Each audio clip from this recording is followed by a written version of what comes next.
All right, there's the big formal being recorded announcement. Thanks so much, Erin, for helping out. And welcome everyone. Oh, it looks like there's a few more folks coming into the space, so welcome. My name is Courtney. My pronouns are she and her, and I'm a registered dietitian that will be leading this workshop today. So welcome to Reclaiming Challenge Foods. It's the first time we're doing this workshop here at Body Brave. And we are recording it so that other folks who aren't able to make it today can benefit from the content that we will be sharing and exploring together. But thank you so much for each and every one of you for being here today. It looks like it is a bit of a smaller group. So I was just saying a few minutes ago, sometimes that's a good thing because it's more opportunity for you to be able to ask your questions and have that have your specific hopefully your specific needs met during the workshop. Okay, so let's just go ahead and go to our agenda. So we will do a little bit more of a welcome and land acknowledgement in a moment. We're going to be talking a little bit more about introductions, or I guess it's mainly myself. I'll give Erin a chance to introduce herself too, who's helping out on the back end today.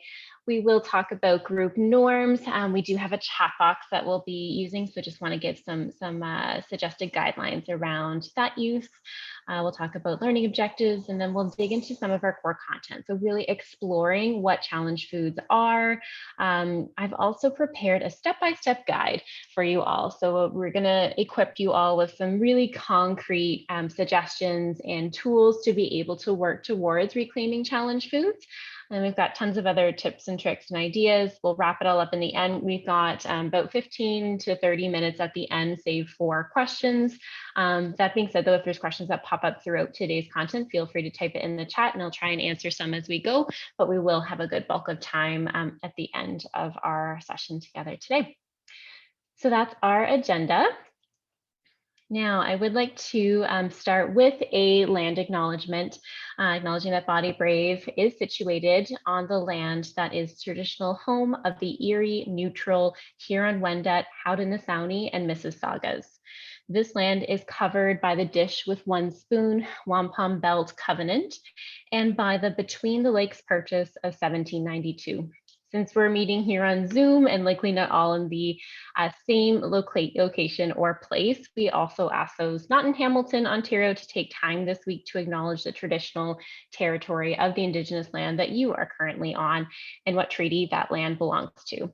Territory acknowledgements are a very small way to begin recognizing the history of colonialism on these lands where we live, work, play, and learn. Body Brave recognizes that we benefit from the colonization of this land and that we have a responsibility to address colonialism beyond this acknowledgement. So I'm just going to pop a link into the chat for anyone who is curious about learning more. Just 1 minute, I want to make sure I get everyone to see this. All right, so that is native-land.ca, really great resource to learn more about the land that you live and work and play on. I highly recommend you check that out. Okay. So next, a little bit more of an introduction about myself. So like I said earlier, my name is Courtney Vickers, and I am a anti-diet or non-diet registered dietitian here at Body Brave. I'm also a program coordinator, so I do lots of behind the scenes program coordination type stuff, but very much got my dietitian hat on for you all today. I also run a variety of other groups and workshops at Body Brave, and I also support individuals one-on-one who are struggling with eating disorders, disordered eating, and or working towards intuitive eating. I also want to just recognize that I really can only speak to my limited experience as a dietitian, practicing for 8+ years so far and living in the body that I do live in. I acknowledge that I'm a lifelong learner and I learn every day from the folks that I work with, internally at Body Brave, but also individuals who are struggling. I learn so much from you and what you have to share. And I really try my hardest to keep an open mind as I hear the lived experiences of others. So it's just a little bit about myself. Erin, I mentioned your name a couple times. Do you want to just give a really quick little intro so folks know who the Body Brave person is? Yeah, absolutely. Hi, everyone. My name is Erin Houston. I am the training and education coordinator with Body Brave. And so I am just here just to have the recording and make sure that the recording is accessible to everyone after. And we'll just kind of be helping Courtney with all the questions and that kind of stuff. So that's me, but I'm also excited to learn some of these things. I am not a dietitian or anywhere close. So these things are always really exciting, and I'm excited to learn with the rest of you. Awesome. Thanks so much, Erin, for being here and helping out on the in the back end today. Really appreciate it. All right, a couple things that I also want to just make sure in terms of housekeeping that I kind of breeze by. There is closed captioning available, as Erin mentioned, for those of you that are hard of hearing or prefer the closed captioning. That is an option. If you find it distracting or don't want to see it, there is an option to hide the closed captioning as well. So just play around. There should be a feature at the bottom of your Zoom screen that you can toggle to cue the closed captioning either on or hidden. I also just want to give a really brief content warning, just recognizing that this is a nutrition focused workshop and we will be discussing and sharing specific examples about foods. And sometimes this kind of a topic can be a little triggering for people because we are drawing attention to maybe foods that are challenging for someone or that feel like they hold a lot of power. So please take care of yourself as we move through today's content. Step away from the screen if you need be, take a beat. If you need to leave, then that's okay. Really encourage you to reach out for support if need be as well. I'm also just going to drop in the chat the NEDIC helpline. So NEDIC is the National Eating Disorders Information Center, and they have a helpline that is live and accessible right now today during this webinar. So for anyone that does need that extra assistance or support, please reach out to a trusted loved one, support person, or the NEDIC helpline. Okay, also just want to quickly let you know, I did kind of schedule in about a 5-minute break partway through. So I know this is a 2-hour webinar, but we'll try and squeeze in a 5-minute break or so partway through the content. Okay. So next, let's talk just briefly about some other group norms for those of you that are familiar with, Body Brave treatment groups and support groups. Then this probably isn't too new for you. I recognize that this is a webinar, so it's a little bit different, but I want to make sure that we're interacting with each other in the chat box in a way that feels as safe as possible for folks. So confidentiality is our first group norm, really recognizing that, what's said in this virtual space ideally stays in this virtual space. However, it is being recorded. So if there's something that you would prefer not to be shared, then I would ask that you refrain from typing it in the chat. But please let's respect each other's confidentiality as much as possible today. We also are going to limit the use of numbers. This is a standard Body Brave group norm. That being said, I recognize sometimes when we're talking about nutrition, sometimes numbers need to come up. I will just say that within this group, I will be using the numbers 1 through 8, just in reference to steps to explain a process. So when I say limit use of numbers, I mean we're not going to be using numbers in reference to calories or serving sizes or weight, that sort of thing. So we ask that if you're typing anything in the chat and if you need to make reference to a number, we ask that you refrain from using that number or just use X. We also use a non-diet approach here at Body Brave. So I kind of threw that term out a little while ago when I introduced myself as a non-diet or anti-diet dietitian.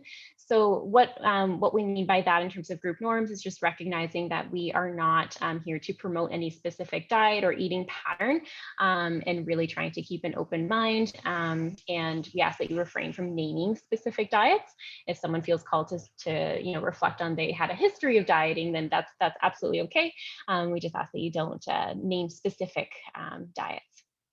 And this is a pro recovery space. So we are really here to help each other learn and grow. And as they continue to explore what their recovery means to you as an individual, and stay open-minded. You might not agree with everything that's shared today. There might be something someone else says that maybe you don't agree with. Maybe there's something I say and you're like, no, I just don't agree with that. And that is okay. We ask that you just keep an open mind as we get curious and explore the lived experiences of each other. And lastly, respect for one another. Just ask that you hold space for one another and respect what each of us has to say. Okay.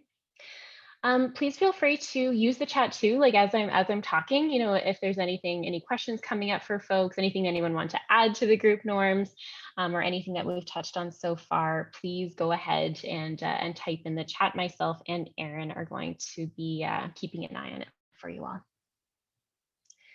Okay, looks like we've got some more people that have come into the space. So welcome to Reclaiming Challenge Foods. Okay, so I'm just going to go to our next slide now, and I'm going to ask this question to you all. What are you hoping to learn today? Okay, yes, I prepared content, but I'm curious though to hear from you. Like, what is it that prompted you to tune in today or mark this on your calendar? What are you hoping to learn today? So please take a moment and type in the chat. What are you hoping to learn today? And I'll give everyone a minute or two to think about that.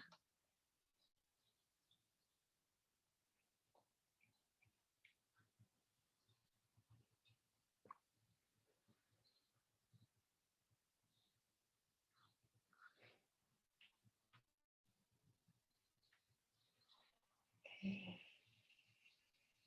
Right, there's some awesome things coming through. Incorporating fear foods into my life. Yeah.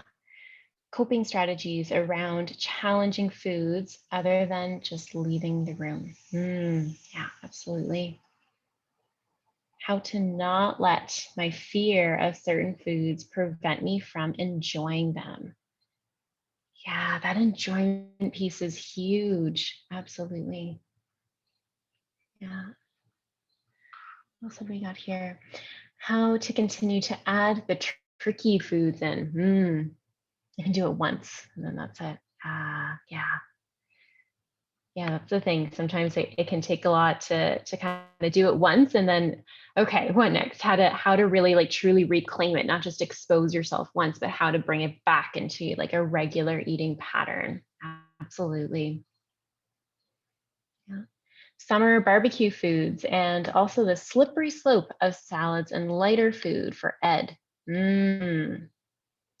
Yeah, it's really, really interesting. Thanks for bringing that one up. I've heard a lot from folks that, when we talk about reclaiming foods, sometimes it's foods that, feel like they're, not allowed because of maybe it's higher in calorie or it has certain, say, fat content. I've also heard for folks, sometimes reclaiming foods means also reclaiming foods that the eating disorder really liked, or maybe reclaiming foods that were once labeled as like a safe food at one point. So kind of finding that balance and really neutralizing all foods that were able to include that wide variety in time. Someone else had wrote, I just graduated from university, so this past week has been full of celebrations. Congratulations on graduating university. That's a huge accomplishment. And yeah, it sounds like there's a lot of celebrations going on. Sunny also wrote, all of which contain challenging foods and made it more difficult to be present. I don't want to miss out on any more big moments in my life because of fear foods. Yeah, absolutely. Yeah, that does sound challenging with celebrations, right? Often comes food as a way to show love and support for another person, and for individuals who maybe have been struggling with an eating disorder, disordered eating, or chronic dieting, have labeled foods a certain way. It can be hard. It can pull us away from enjoying the social side. Yeah. Another comment here, how to not feel so shameful when I find I cannot eat certain foods with other people. How to consistently incorporate these foods. Oh my goodness, there's a lot more coming up. I thought I was going to be able to read everything. Maybe I won't be able to. I'm going to just skim through for a moment. Oh, a good one here. Stop labeling foods as good or bad. Yep. Reclaiming desserts. Yep. Absolutely. More about the good, bad foods. Yeah. Have more variation to what I'm eating, coping skills, all of that. Yes. Yeah. So hopefully we'll be able to touch on all of this. These are really great things that folks are typing in the chat, and hopefully we'll be able to answer some of this. And like I said, we'll make sure to have a good chunk of time at the end for specific questions. So if you do have any questions too, feel free to type them, in the chat box or in the Q&A box. And Erin's going to be helping make sure that we get as many of your questions answered today as possible. All right. So these are the learning objectives that I prepared when pulling together the content for today's session. So the first one reads, learn when and why reclaiming challenge foods is important. Okay, so like the when do we do it and why? Another learning objective is to identify some of your challenge foods. And maybe some of you already know, but perhaps there's other foods that maybe you didn't think about, or maybe you've just haven't really thought about them holding that power or being a challenge in some way. So being able to identify some of those. And then lastly, be introduced to a step-by-step guide to reclaiming one challenge food at a time. So we're really going to try to break this down together, and I want to help equip you folks with some really tangible, like structured steps to help slowly reclaim these foods one at a time. We don't have to go from 0 to 100 here. We're really, hopefully going to be able to break it down in a way that's going to make sense for you. Okay. So the phrase, all foods fit. I'm curious, what comes up for you hearing this phrase? All foods fit. It's something that I think I'm seeing more and more dietitians kind of talk about, this idea of, oh, all foods fit. But what does that really mean? And I'm curious more specifically, what comes up for you? Are there thoughts or emotions that kind of, come in just hearing me say that phrase, all foods fit? So give everyone a moment just to think about that and type in the chat your responses.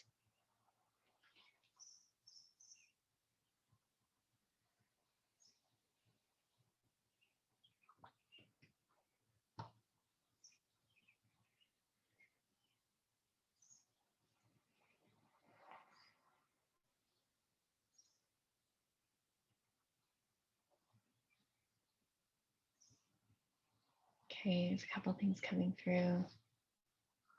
Yeah, assuming or expecting that all foods will work for everyone.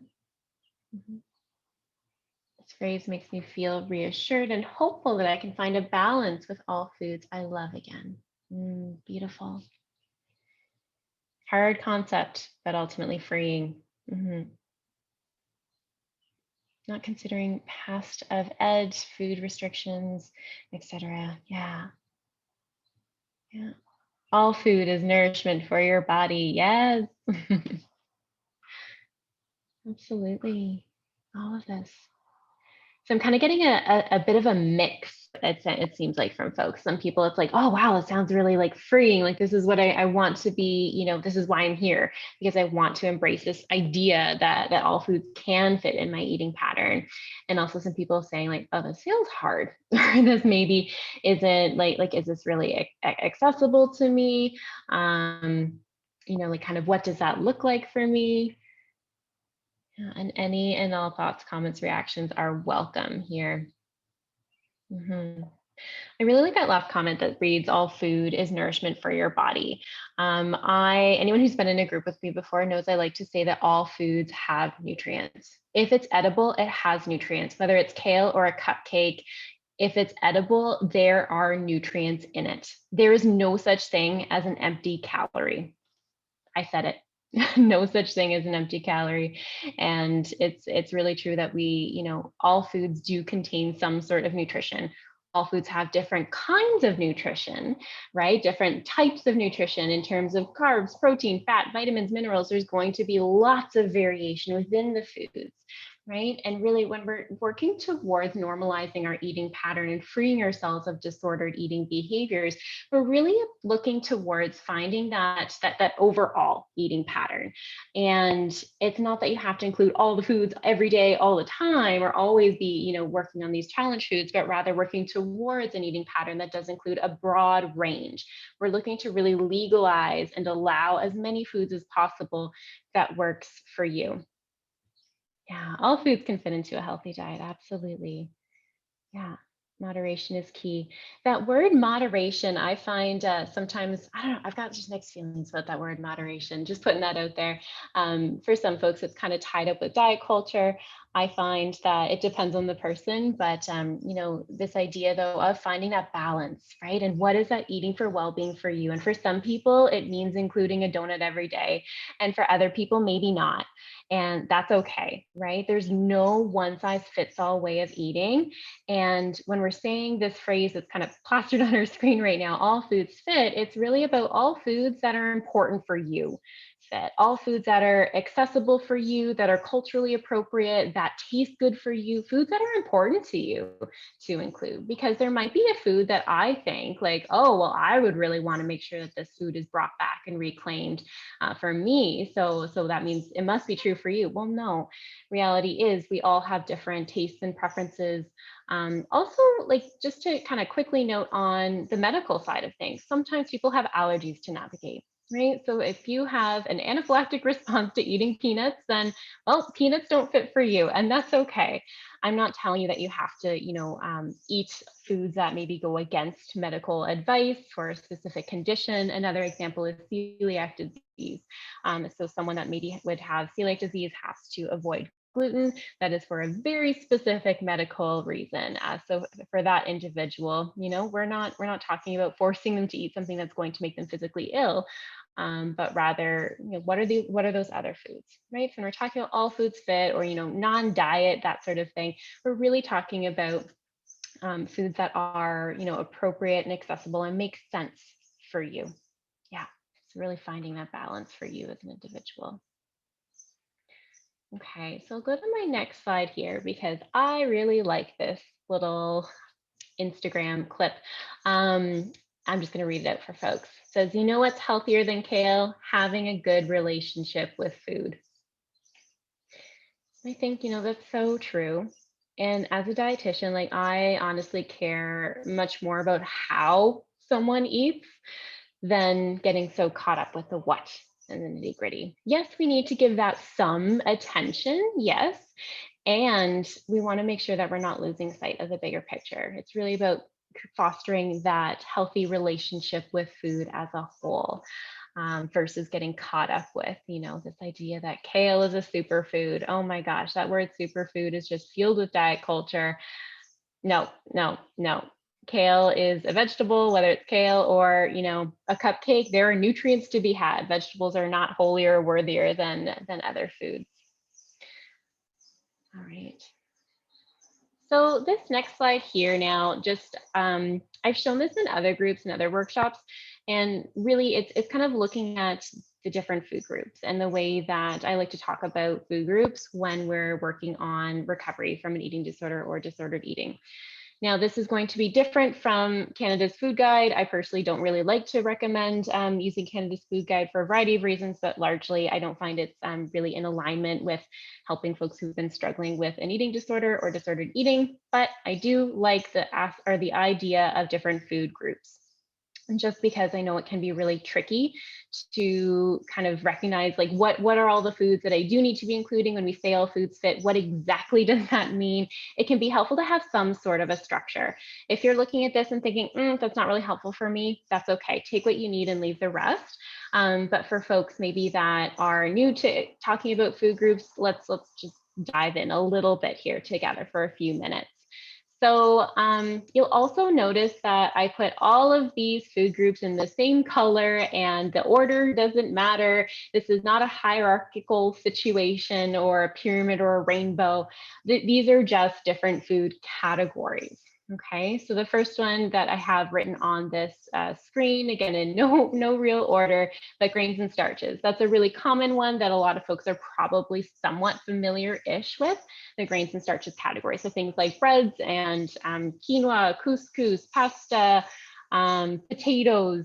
So grains and starches, there's a lot of carbohydrates here. And yes, there's also some protein that can be available in this food group, maybe a bit of fat, depending, a whole host of vitamins and minerals, lots of nutrition to be had in every food group.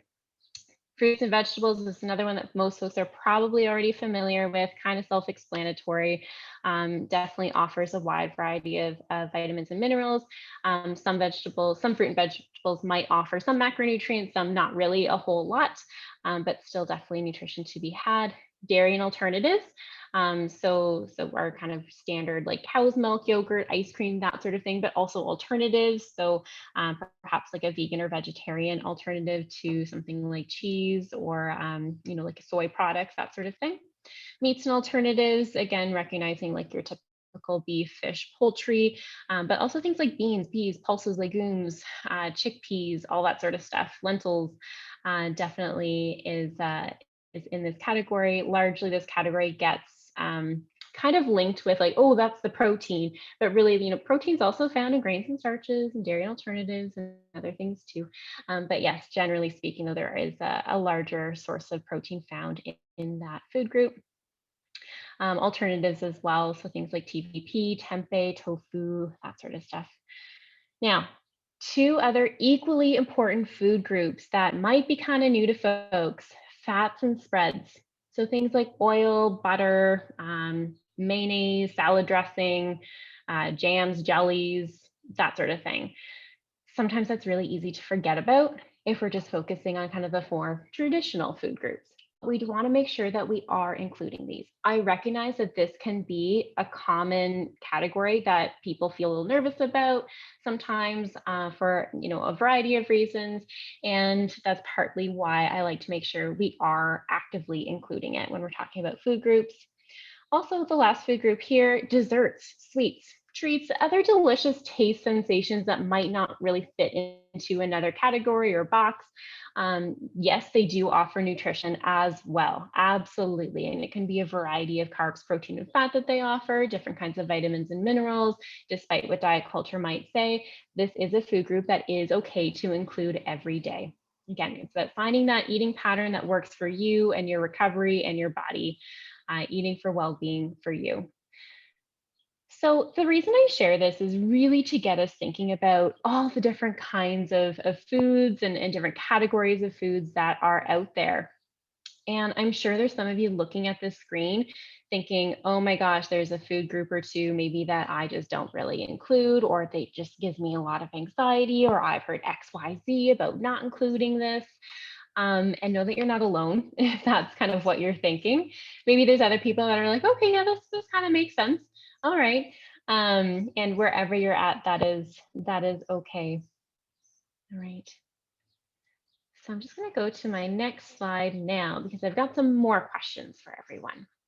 I want you to take a moment to think about what are your challenge foods and why is reclaiming them important to you?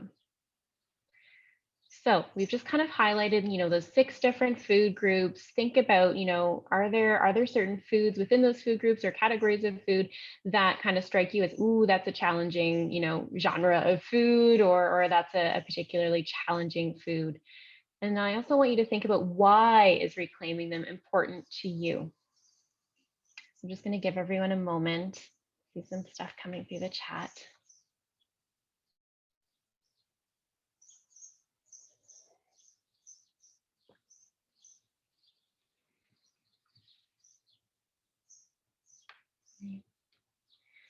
I'm going to read a comment that I see about the previous slide when we were talking about those food groups that says, this feels incredible to see. This is the first time I've ever seen food group represented without feeling value judgment attached to them. It's so freeing. Well, thanks so much for saying that. I'm really glad that resonated. Okay. So I also see a couple folks typing in the chat and about these questions. What are your challenge foods? Why is reclaiming them important? I guess I should also just mention, like, if anyone would prefer just to kind of do their own pen and paper exercise, like, that's totally welcome as well. Like, you don't feel the need to post everything in the chat, although I love the interaction if you're comfortable sharing. Okay, so I'm seeing some folks write things like processed foods, bread and pasta. I hear that one a lot. That's a common one that I work on with folks. Dairy, desserts, alcohol. Others seeing me eat sweets, desserts, carbs, and fat. Yeah, that sounds tricky. Yeah, my own stress and anxiety about this as well. Oh, there's a good why in here: to live a normal life without an intense focus on food. and not being limited by food. Mm. Yeah, it's really good to think about this why, right? Again, it's one thing for me to say, include all the foods or maybe make suggestions, right? But ultimately, it needs to come from, okay, like, why is that important for you, right? And maybe there's a culture reason, a cultural reason. Maybe there's a tradition with certain foods. Maybe it's a social connection with food. Maybe it's a memory associated with food. Yeah. Ice cream, desserts, hamburgers, hot dogs, so the summer grill foods. Yeah. Yeah, we've got an example for you that will be somewhat in alignment with that theme. Summer foods.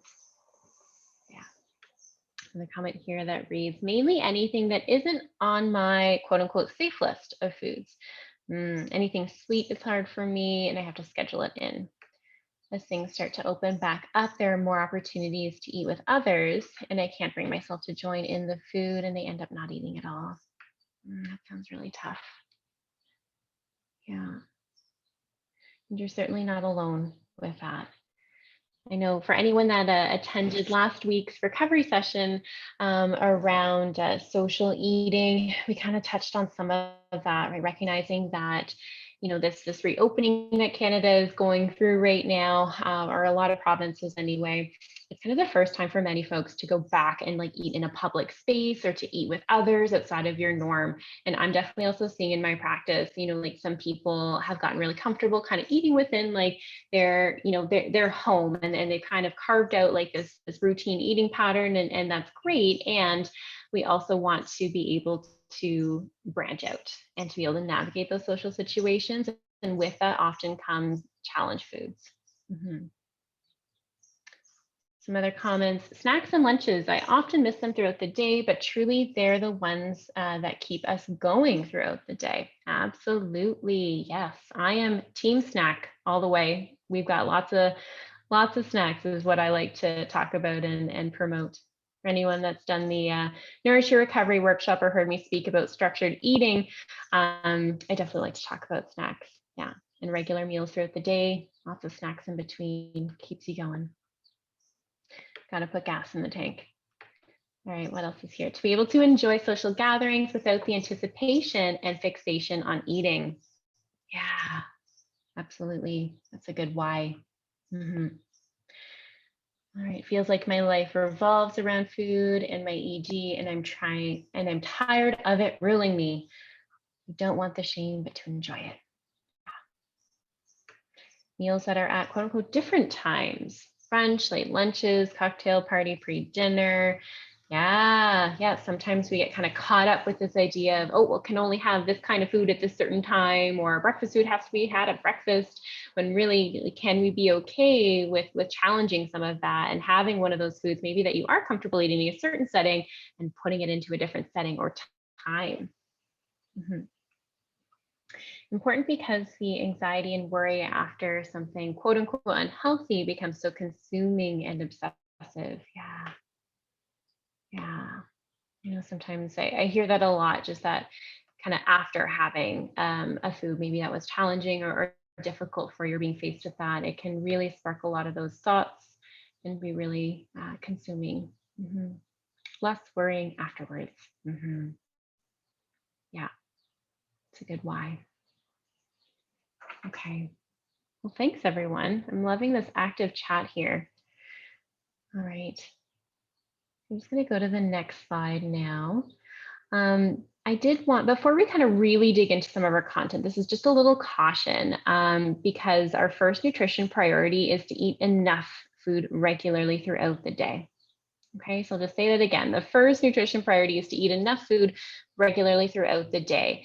So if trying to reclaim a challenge food leads you to not being able to eat enough or regularly, so if there's compensation happening or skipping meals, slow down and focus on meeting your body's needs first. Okay. So just want to put that out there if you're someone kind of sitting there thinking like, okay, like maybe I don't really have that regular eating thing down, or I know I'm not quite eating enough, then, I'm happy you're still here. Absolutely. But just encouraging you to really make sure that that is still the nutrition priority. I see it a lot where people get really excited about, I want to reclaim all the challenge foods, or I haven't been able to do this. And you get really excited to bring them back and to continue focusing on those challenge foods. However, sometimes that can pull us away from meeting the body's needs and nourishing the body regularly and adequately throughout the day. So we need to make sure that we're not losing sight of that priority first. This is something that I'll keep coming back to just to make sure that we're supporting people as we move through our content. So let's talk a little bit more about what we mean when we say challenge foods. Okay, so a couple folks have already used some different terminology in the chat. I saw someone wrote tricky foods, but someone might also resonate with the word avoided foods or feared foods, trigger foods, quote unquote bad foods, scary foods, weaponized foods. So I often like to use the word challenge food because I feel like from my perspective, it's a little bit more all encompassing, but honestly, whatever term kind of resonates for you, if really not labeling any of these foods is better for you, then I invite you to do that as well. But I'm just recognizing that when I say challenge foods, it really can mean a lot of things. Ultimately though, these are foods that hold power. So what I mean by that is these are foods that still have some kind of attachment, or they're holding some sort of power. They're kind of up on this pedestal where they make us feel something emotionally, might trigger us into acting in a certain way, or engaging in certain behaviors. So this next point here reads, often these are foods tied with emotions such as anxiety, stress, and guilt. I think earlier in the chat, a lot of people alluded to that, just when they were sharing about, what they want to learn today and their why as to, why they want to work on reclaiming some of these challenge foods. They want to get rid of some of that guilt and stress. Or I heard someone else mention about feeling really preoccupied or finding it's consuming, to be thinking about a lot of those foods, or to be thinking about food in general after being faced with the challenge food. So recognizing that that kind of comes back to this idea of the food holding an element of power.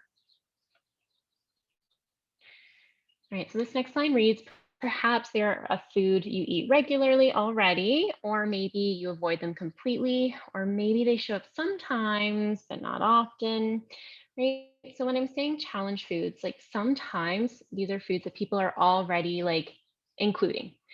There still is that power attached to it. Sometimes they're foods that someone has not had in years. I've definitely worked with many folks. I'll use the example of chips, who they maybe they feel that, oh my gosh, I can't have chips in the house. Like it sets me off. It's a big trigger for binging, and I just can't have it at all anymore.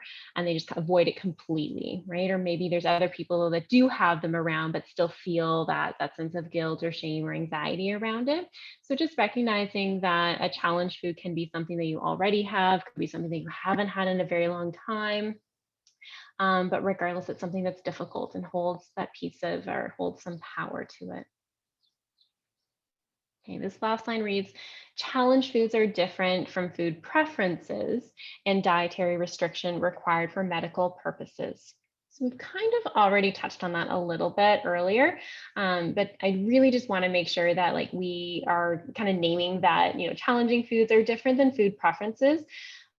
I know that that can be hard to distinguish, but like the difference between when you're actively struggling with an eating disorder or disordered eating. So that's something that, could be worth exploring as you are working on reclaiming some of these challenge foods. But I've definitely worked with folks before who are like, you know what, I worked on this food and like, I just don't think I even like it. Like, it's just not my jam. It's just not for me, but I really love XYZ food, right? Sometimes as we're working on reclaiming challenge foods, the preferences kind of organically start to show, like the true authentic preferences in terms of what you really like or really don't like. I've definitely had folks tell me like, oh, I could have sworn like I loved this, whatever bar. And maybe it's a kind of like a diet type bar or low calorie, bar. And when they've started to reclaim certain foods and they go back to having that bar that they thought they loved, it's like, oh, it's cracked up to be. Okay, yeah, I don't really like that. But it took them a while to reclaim other foods and kind of start to give themselves that permission before they realized what that preference was. Or vice versa. Sometimes it's a food that maybe you thought you never ever liked, and then you're given the opportunity to eat it, and it's like, oh, I didn't think I liked this, but maybe I was just labeling it as something, or maybe there was some power still attached to it, and now that we've kind of dismantled that, I'm actually allowing myself to like the food, right? So just something to think about is that it's something to stay curious about. It's something that's worth exploring, and a challenge food is not meant to be, you've always hated peanut butter, it's never been your jam, and then I'm telling you, you have to eat peanut butter until you like it. Like, no, that's not what this is about. But really just recognizing that that piece can make it a little complicated. And the dietary restrictions, like we talked about, that's separate. That's for a medical purpose. If you need to avoid gluten because you have celiac disease, please continue to avoid gluten for the sake of your own, well-being if you are an individual with celiac disease. That's just an example. Okay. Just going to pause here and check in with the group. If there's any questions that folks are having, feel free to type in the chat, or any thoughts, comments, reactions with anything I've just shared here on this slide or otherwise.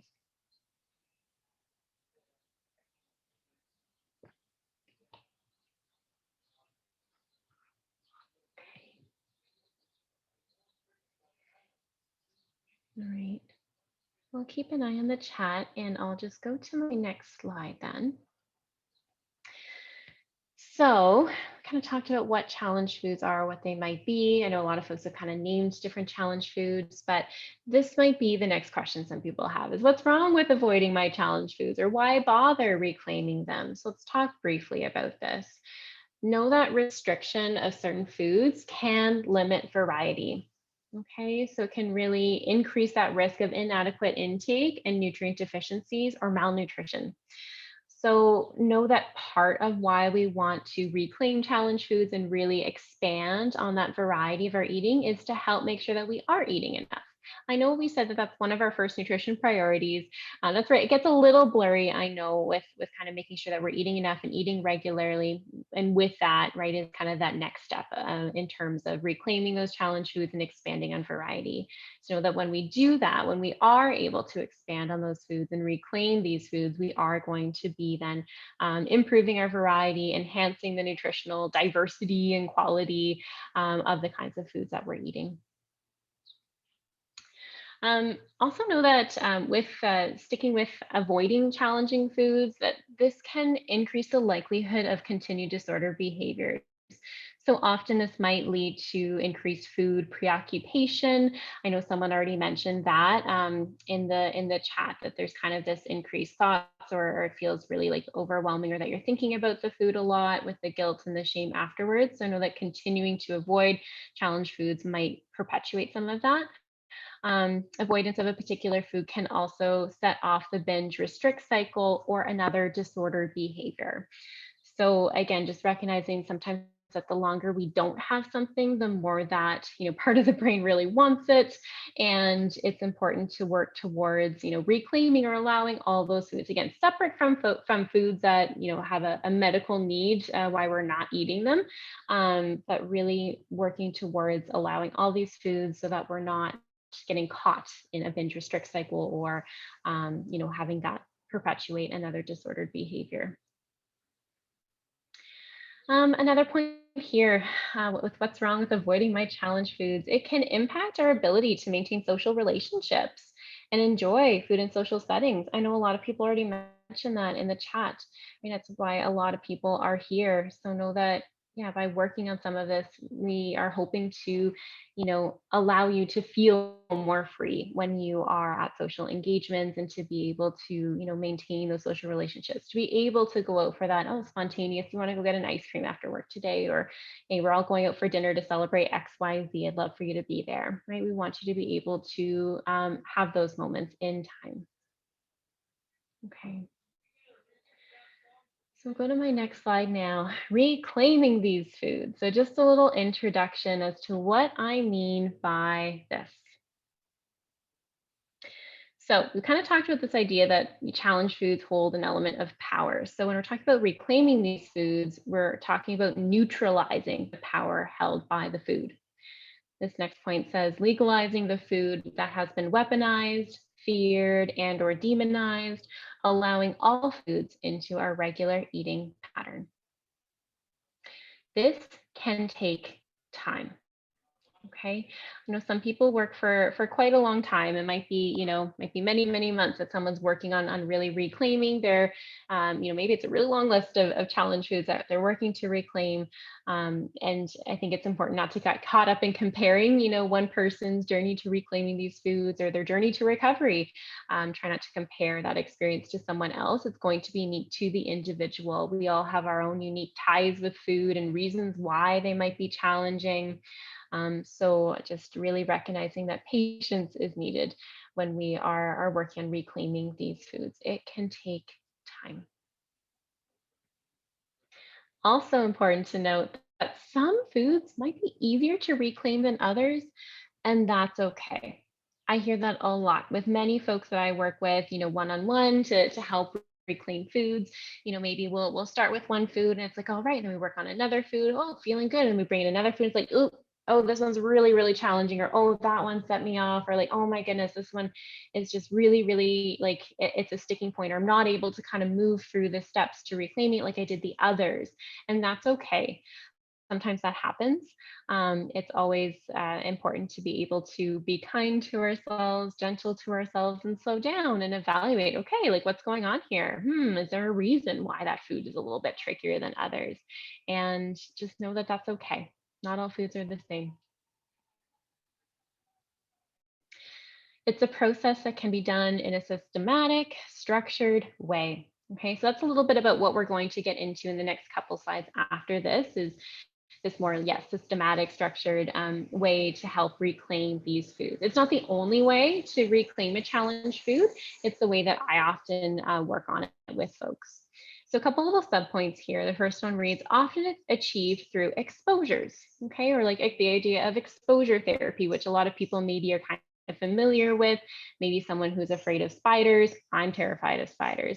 But if you're just afraid of spiders, maybe if you were to work with a therapist on like, the exposure, maybe you see a picture of the spider and you slowly work towards being in the same room as the spider and working on kind of regulating your emotions as they come up.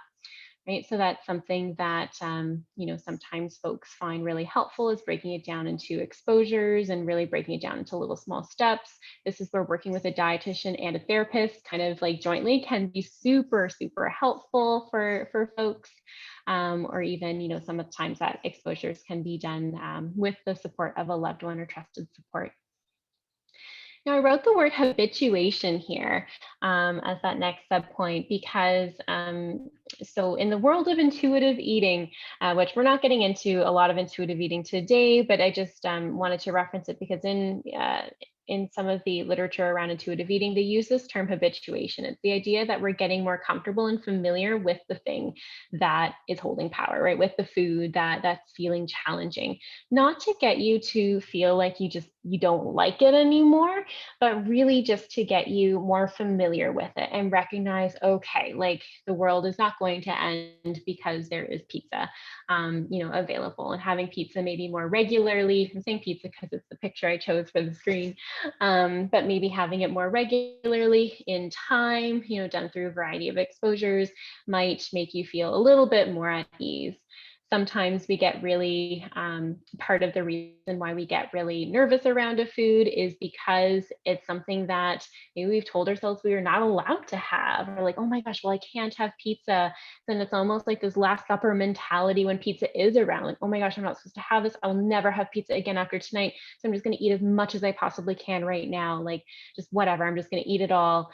And that can be a really distressing experience for individuals. But if we're to have it regularly and kind of tell ourselves, you know what, this is a food that I'm allowed to have again.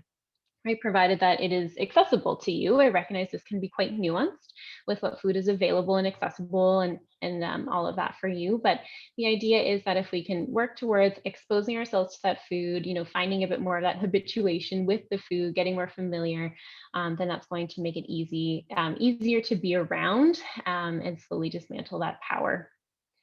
I also put the term down here, unconditional permission to eat. So unconditional permission, this is also a little nod to intuitive eating. One of the intuitive eating principles is about giving yourself unconditional permission to eat foods. And I recognize that for folks that are actively struggling with an eating disorder, intuitive eating can feel like a really, really far reach. So know that this is really just a concept kind of sprinkled in to wherever you may be at with your own recovery journey. But the idea is that we truly allow ourselves to have the food, that we're not labeling it as like a bad food or unhealthy food, that we are giving ourselves permission, like, yes, you can have pizza and yes, you can have broccoli too. Like that is all allowed. Again, separate from like a medical need to avoid or to have a certain food. Now, some people might be thinking like, oh my gosh, to give myself that unconditional permission to like have all foods, like all foods fit, like that feels overwhelming. Again, we're not trying to go from 0 to 100 here. We can break it down. These are just some concepts that we're kind of working towards in time. And my last step kind of highlights what I just said, that it's important to break it down into small steps. One little example could be even trying out one challenge food as an experiment and seeing how it goes.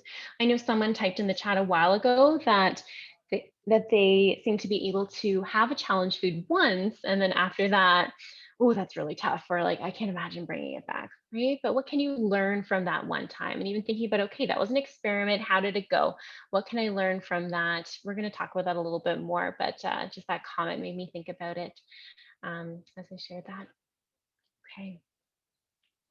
So I'm just going to pause here and check in with the group. Anything coming up for folks? Any questions, thoughts, comments, reactions so far? I'm also keeping an eye on the time. We'll have a break shortly.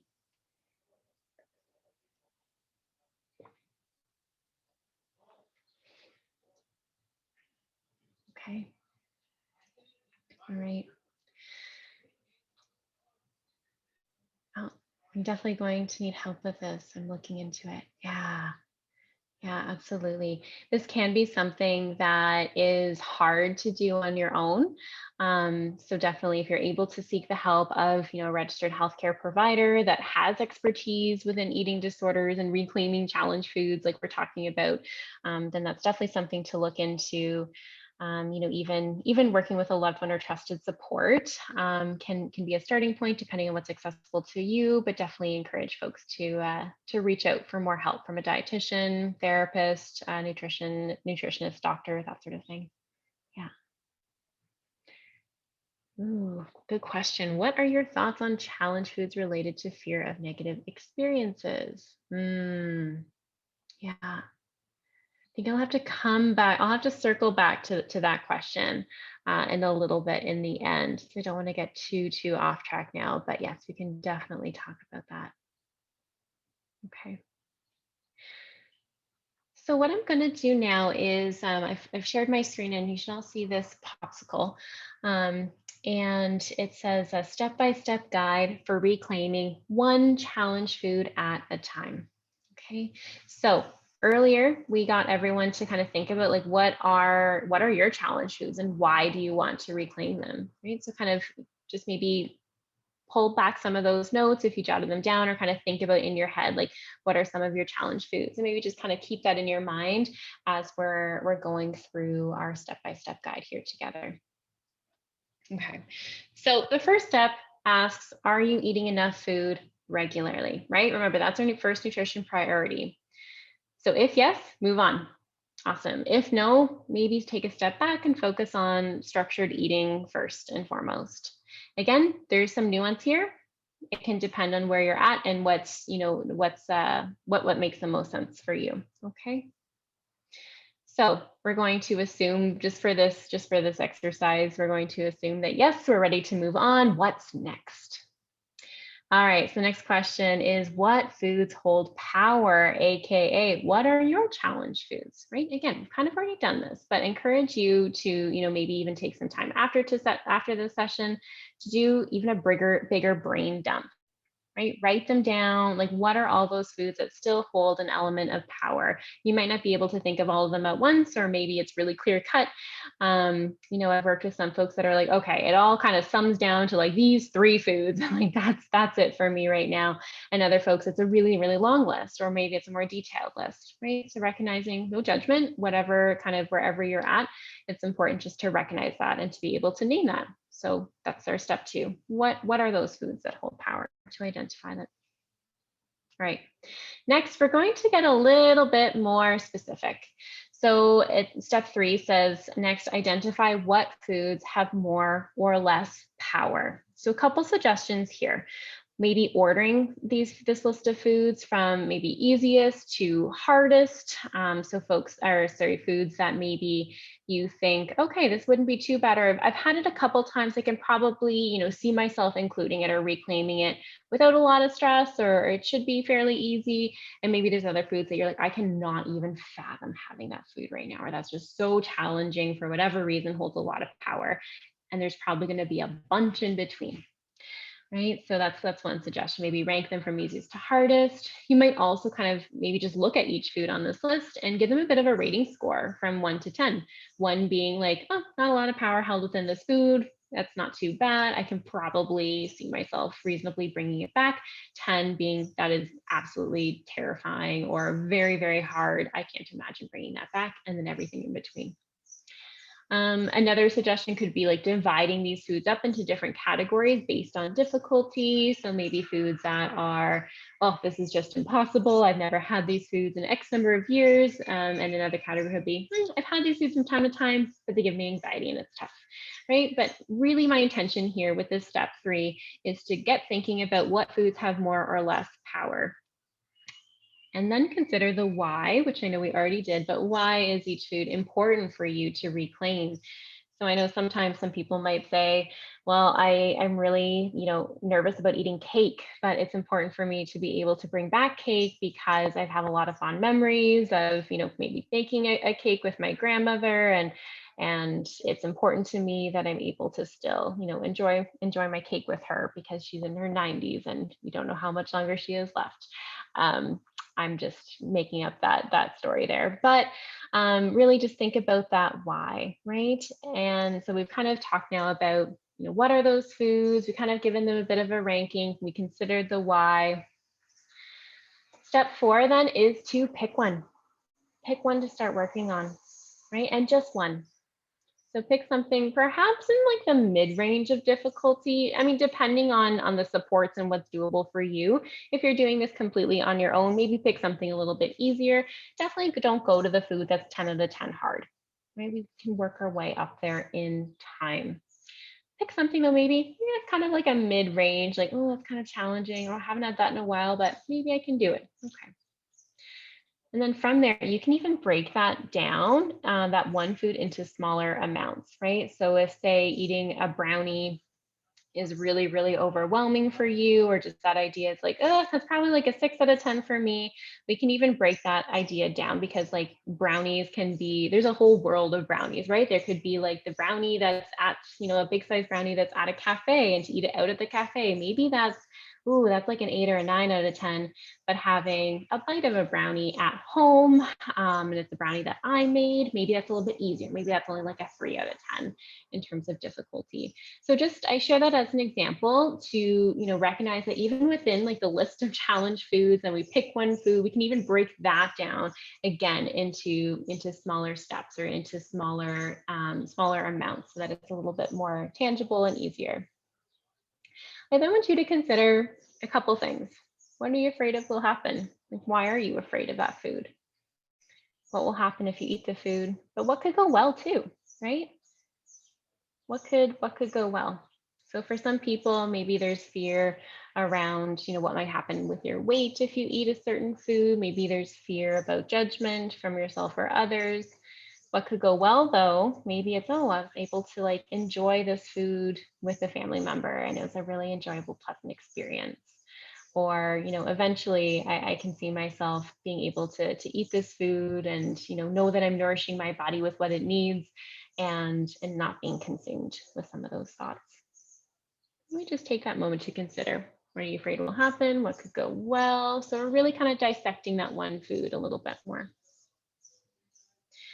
Okay. The next step, number 5, plan out how you are going to test this prediction. Right, so I want you to consider all the variables at play with this one food that we've just picked out. So specifically what the food will be, how you are going to be acquiring it, right? So if we set the challenge food of having ice cream, and you don't have ice cream in the house, you go to the grocery store and there's no ice cream there because it is a heat wave. Okay, maybe that didn't quite work out, but maybe there's another that has it, or maybe you can get it ahead of time. But just, I think it's important to always consider how you are acquiring the thing that we're going to be eating. Also consider who will be involved, where you will be eating the food, when this will take place. So we're kind of covering the who, what, where, when, why, how. Right? So kind of think about all those variables, walk through the who, what, where, when, why, and how. So what I mean by who will be involved, are you eating the food alone? Will it be easier or harder if there's a person there, a support person? Maybe it's in public. Some people find it easier to eat in public because it kind of normalizes the experience of eating. Some people find that harder to eat in public because then there's other people around and maybe there's some social anxiety. So this can be really individualized, is what I'm trying to say. Also think about where you will eat the food. So is it going to be like on a patio? Is it going to be in your home? Is it going to be in the kitchen, at the table? Really think about the location. Where is it going to happen, and when will this food take place? Right? Maybe it's a planned barbecue and you know that that's going to happen at a certain time, 7 o'clock on Friday night, or maybe there's a specific time that you get a say in. Really think about all those variables. Step 6 is to have the food, right? So actually be able to eat the food and to think about, how are you feeling when you're having the food? What was helpful about the experience? What wasn't so helpful? And what could you try differently next time? So being able to, try our best to be present when we're having that eating moment, and to consider some of these questions shortly after so that we can learn from that experience. Step 7 is to consider what you need to do next to take care of yourself. So I recommend planning activity for self-care. Sometimes when we're working on reclaiming challenging foods, it can bring up a lot emotionally. So we want to make sure that you are taking care of yourself, maybe planning an activity to help relax, maybe debrief with a friend or loved one. Maybe you have a distraction ready to go, but think about what you need to take care of yourself. Okay. And the last point here is step 8 is to set another goal to eat this food until you feel the power has been dismantled. Right? So repeat the goal. I know someone mentioned earlier kind of having it once and then that was it. We do want to repeat the goal, right? Habituation. We want to get used to having this. We want to continue to expose ourselves to this food. But don't just repeat it exactly the same. Add a few tweaks based on what you've learned, right? Or try changing a variable. So try changing maybe the location of having the food, or the time. I know someone mentioned in the chat, the timing of when they have a food can be challenging, right? Or maybe you change the size or the amount of food. I know I gave the example of a brownie earlier, right? So maybe having a bite of brownie, was one exposure one week, and then the next week, maybe you have a small brownie, and maybe it's particular size, or a bite-sized brownie, something like that, and to slowly work your way up to a larger amount. Okay. So we've gone through our 8 steps. I do have an example for you all, because I know this is a lot of new information. So we will kind of walk through this all again with an example at hand. But first, I want to give you all a 5-minute break. So it's just about the top of the hour. We've been together for an hour. So it is 2 minutes or 3 minutes past 4 o'clock for those of us in Ontario. So let's come back at 4:08. So 5 minutes, 5-minute break for everyone. Feel free just to leave your computer going. Want to make sure folks don't lose the link or anything. I'll be hanging out here if anyone wants to type anything in the chat. And yeah, we'll see you back in a few minutes.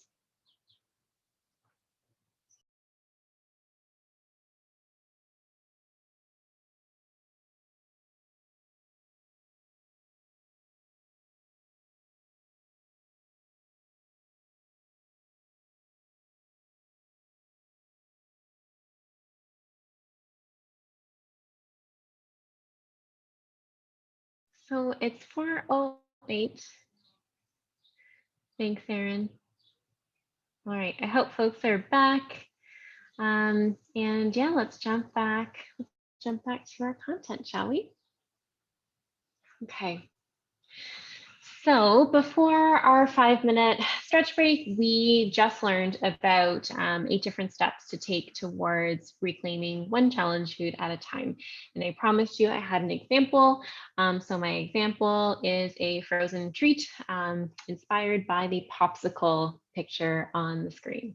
Also, it is very, very hot where I am right now in Southern Ontario. So frozen treats are on the mind, as I know it is for other folks. And that was actually brought up as a challenge food that someone had in the chat too. So let's kind of walk through then all of those 8 steps together with this example of frozen treats. So step 1, like we talked about, are you eating enough food regularly? For the example, we're going to say yes, that this individual, yes, they are eating enough food regularly throughout the day, and it's appropriate and feels, ready for, or they are ready to work on reclaiming their challenge food. So what foods hold power? What are the challenge foods? This is step 2. So maybe this person does a brain dump and they write down frozen treats, including popsicles, ice cream sandwiches, and frozen yogurt on the list. So in the past, maybe this category has been a binge food and it scares them to bring it back. Okay, so just kind of thinking about, what are those foods that have power? What's going on there? Okay, so next, identify what foods have more or less power. So kind of within this category of frozen treats, perhaps popsicles are kind of mid-range, ice cream bars are really hard, but frozen yogurt for this individual maybe is pretty easy and something they already include on occasion. Okay.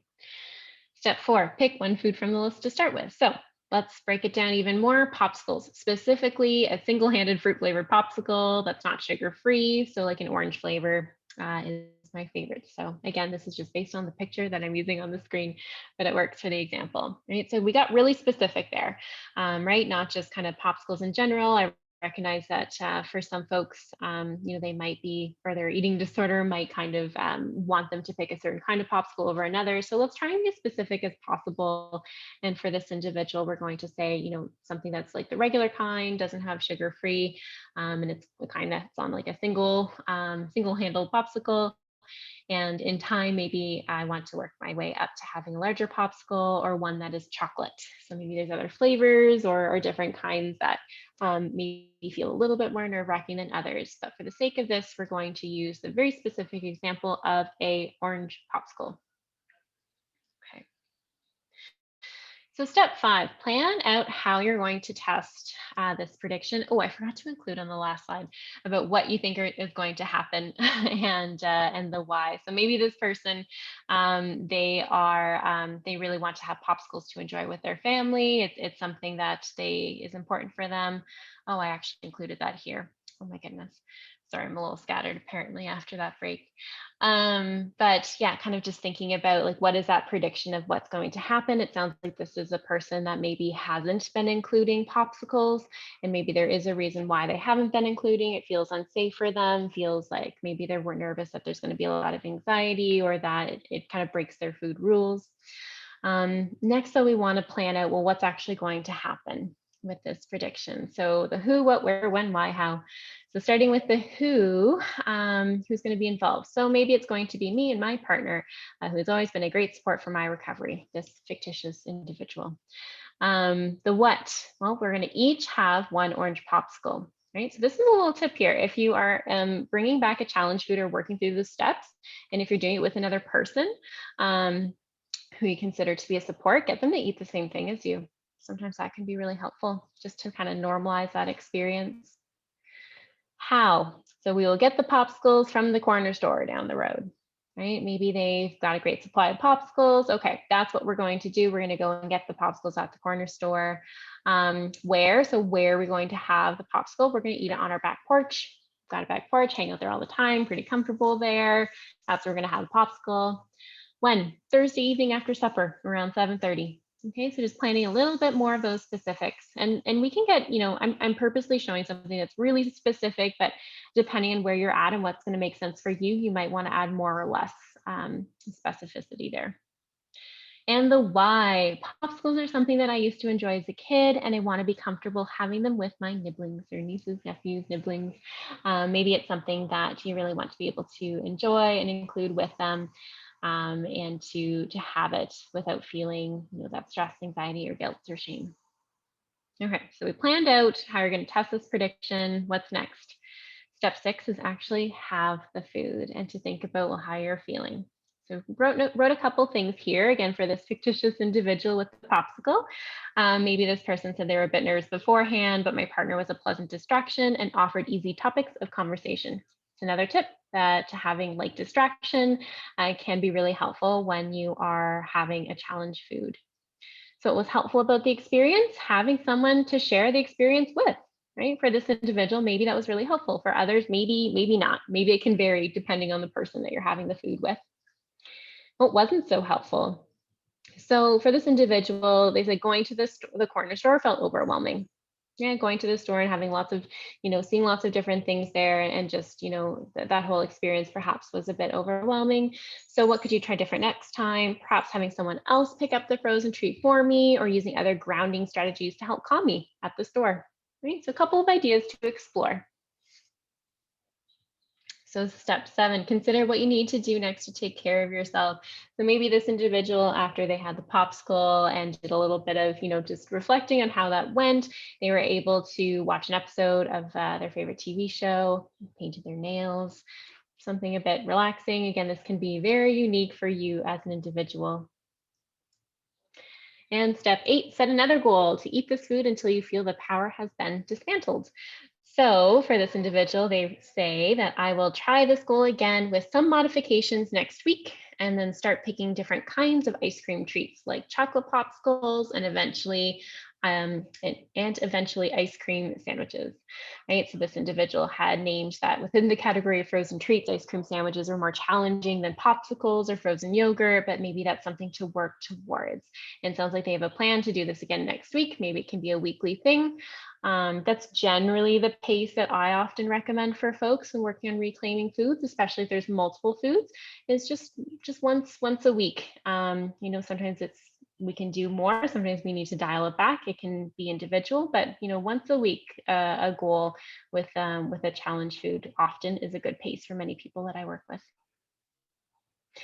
Okay, so that is our example about one way to start to reclaim a frozen treat such as a popsicle. Really a lot of emphasis on that step 8 about kind of setting that other goal, that kind of what's next. You kind of go through this whole process and then do it again, and maybe layer on, right, with something, with another piece, another challenge, changing up the flavor, changing up the time. Think about all those variables, the who, what, where, when, why, and what can you change for next time. Okay. All right, so I have got just a couple more slides with a number of tips. So we'll take some time to go through that now, and we'll have plenty of time for questions then in a bit. So other ideas and tips, so some of these I've kind of already alluded to, but in general, I like to encourage that folks just pick one challenge food to work on at a time. I like to suggest no more than one per week. Again, that's just kind of my suggestion, depending on what is doable and accessible for you, depending on the supports you have in place and how confident you're feeling. Another idea is consider making a food hierarchy, where you rank your challenge foods from easiest to hardest, right? This is kind of like what we've been talking about with this idea of exposure therapy, kind of really breaking it down into smaller steps. It can also be done with specific foods. So here's another example. If a full chocolate bar is very hard or that feels really overwhelming, maybe start with a mini chocolate bar like the Halloween size, or maybe even just one bite of a chocolate bar and see how you do. Another tip, plan out as many variables as necessary for you to be successful with this challenge food exposure. So we've talked about this already, the who, what, where, when, why, how. Really encouraging you, really want to really emphasize this. Think about all those variables that might be at play here, and are some of these variables going to be helpful to control or to try to plan for?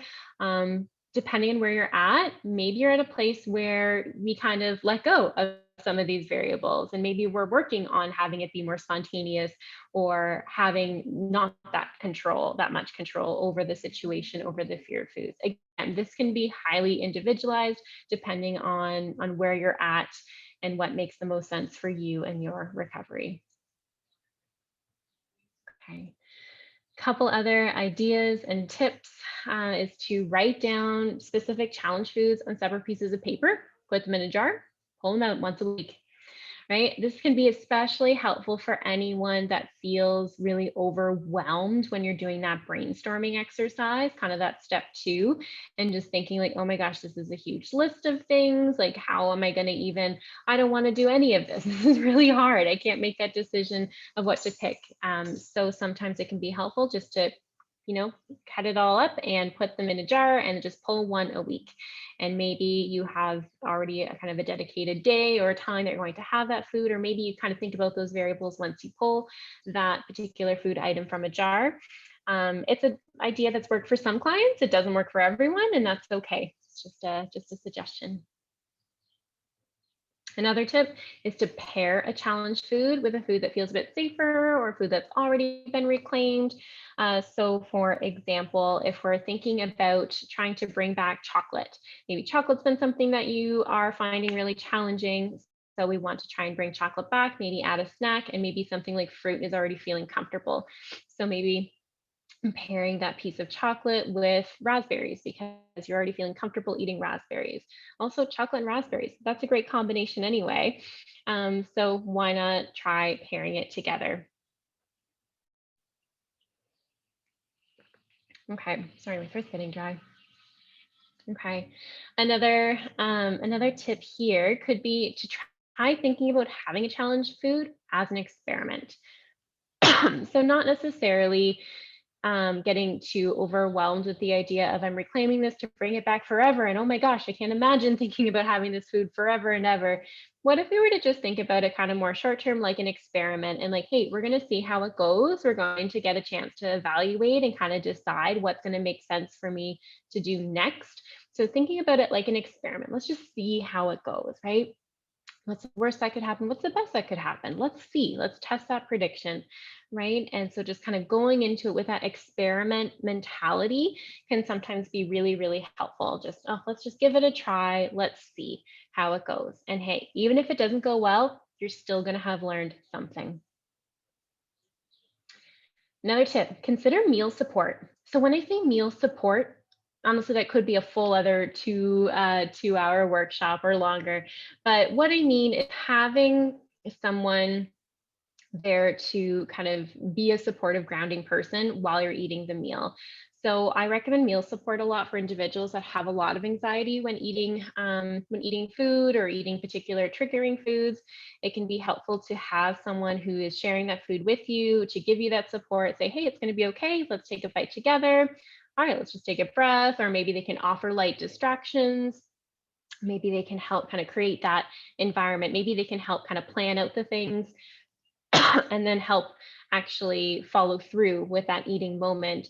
I know sometimes some folks might do all this planning on their own, and then when it comes to it, it comes ready to eat the thing, eat the food, the eating disorder gets its claws in and tries to negotiate things or twist things around. So sometimes that meal support person can also be helpful with not allowing the eating disorder to negotiate and really helping to make sure that things are grounded and okay, this is what we're going to do. We're here together. We've got this, and give you that support. There's also a lot of or not a lot, but there are a couple other meal support options out there for folks that live alone, or maybe that's not accessible for you because of the pandemic. One that I like to talk about that I do have on a resource list is an awesome podcast by two dietitians called Join Our Table, and it is a meal support podcast. So even if you're all alone and you're eating a food or eating a meal, it can be a challenging meal or not.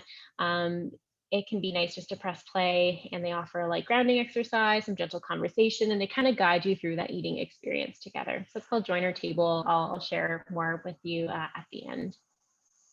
Yeah, definitely consider meal support as a tip to help you with challenge foods.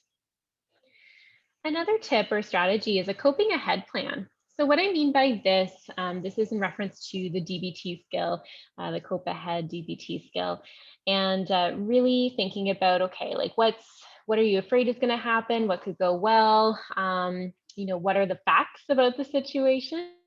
Right. So for some people, it's, oh, well, if I have the chocolate, then I'm going to gain all this weight, and that's going to be really, really scary. Like, I can't let that happen to my body. Well, really, what's going to happen? Eating a chocolate bar, as a dietitian, like that will not cause rapid weight gain overnight. That will likely not create really much fluctuation at all. So kind of checking the facts, right? That's just an example of kind of checking the facts, part of the scope ahead plan, and then also thinking about, well, what am I going to do to take care of myself? Kind of had a variation of this cope ahead plan already integrated within the steps to reclaiming a challenge food. But for anyone that's interested in learning more, you can even just Google DBT Cope Ahead Plan. There's also some DBT groups at Body Brave and workshops as well. We also talked about it at last week's recovery session, which the recording and resource is available to if you'd like to check that out. And there's just some more points about what I've already spoken to. Okay, so we'll go to the next slide because I've got more tips and ideas for you all here. Another suggestion would be to work on reframing the way you talk about food. Right? Some people mentioned this earlier, but get rid of those labels such as good or bad. Maybe those labels are still going to be in your thoughts or in your mind, but if you notice the way you're actually saying it or talking about food, try and start there. It can be amazing how language can shift some of our perceptions and beliefs about food, and can be just one small way to start working on dismantling labeling foods as good or bad. When we're labeling things as good or bad, even labeling things as healthy and unhealthy, oftentimes we're giving the food power, right? We're giving it power. We're trying to dismantle that power. We're trying to neutralize that power. So really encourage you to think about the language you're using when you're talking about food, and consider ways to reframe it. And specifically, if you find yourself saying good and bad food, can you start to challenge that? First, notice it when it's coming up for you, and can you start to challenge that and say, wait, there's no good or bad food. Food has no morality. Okay, can we leave it at there? Food is food. So it's just a really quick example, but definitely encourage you to consider reframing the way you talk about food. Another tip is to make use of nutrition affirmations. So I'm sure lots of folks have heard the word affirmation before, positive affirmation. I like to talk about nutrition affirmations, just a little something, a little mantra or a little phrase that can help get you through an eating moment, or can be something helpful to lean on when you're finding you're getting overwhelmed with thoughts, or finding it really challenging to get through an eating moment that maybe has a challenging food that you're trying to reclaim. So a nutrition affirmation example could be, I am worthy of nourishing my body. It could be, all food has nutrients, right? These are just a couple of examples, but think about what kind of what feels true to you. Think about your why, right? Food is more. I am more than the food I eat. Think about that why you are doing this, like why you are working on your recovery. Why are you wanting to reclaim some of these challenge foods, and maybe turn that into an affirmation. I've had folks write them on sticky notes and kind of put them on their desk at work. Maybe they change it up every week, but making use of nutrition affirmations can be another tip. Another goal or another suggestion is to use goals, so goal setting or smarter goal setting, and monitor your success. We talk about SMART goals a lot at Body Brave. I'm not going to get into it a whole lot here, but the idea is really having specific measurable goals that are time bound. Sometimes that can be a helpful way to kind of set yourself up for success when you're kind of working through these steps to reclaiming of food. Another tip could be giving yourself a non-food related reward when you achieve your goal. right? So maybe you're able to have this food exposure and, oh, that was really hard. And okay, like what is maybe there's a reward. Maybe it's getting your favorite book that you've been eyeing at Chapters. Maybe it is watching a movie. Maybe it's going to that new park that opened up, or going for a walk with a friend, right? But think about a reward. Sometimes that can be just something nice to add on, especially if you're playing with the goal setting. I also wrote here, monitor your success too. Um, Again, we're not going to get into it too much, but it can be helpful to keep track of, what's working, and like, oh yeah, this was a hard challenge or a hard exposure for me, but I was able to do it. Or like, oh, that didn't really work so well, but I learned so much from it. Being able to monitor that and label that somewhere. So whether you're a journaler, keep a diary, or maybe use like some sort of like a mood tracking app, or even like a recovery focused app. Recovery Record is a great one for monitoring. Again, this is something I'm going to have on our resource list at the end. Yeah. Next point, this one is also really big. Be gentle with yourself. Self-compassion is huge, especially when we're working on the nutrition side of things and challenging some of these thoughts and working on reclaiming foods that have been weaponized or demonized, right? So it's so important to be kind and gentle to ourselves. This is hard work, and it can be exhausting, right? It can be emotionally and physically draining to be working on some of this. So making sure that we are, reminding ourselves that we're doing the best we can, and taking that time to acknowledge that and be talk to ourselves in a kind way. We can do, or we have done at Body Brave, an entire 8-week course on self-compassion. That it's something that I think is so important with this work. So that's just a little plug, a little reminder that self-compassion has a place here too. Another tip is to learn from your experiences and identify vulnerabilities.